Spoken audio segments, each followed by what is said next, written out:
Hey guys, today I'm going to show you how to record phone calls on iOS 14. As you can see, my phone model is iPhone 10. The software version is iOS 14. For your convenience, I will put the QR code of the call recorder app I use in this video on my screen.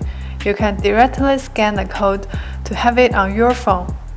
Now let's get into the topic. Open call recorder. Tap the green button to start recording.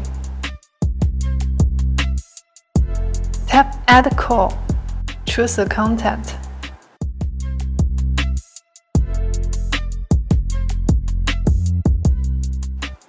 Tap Merge Calls. Now your call is being recorded.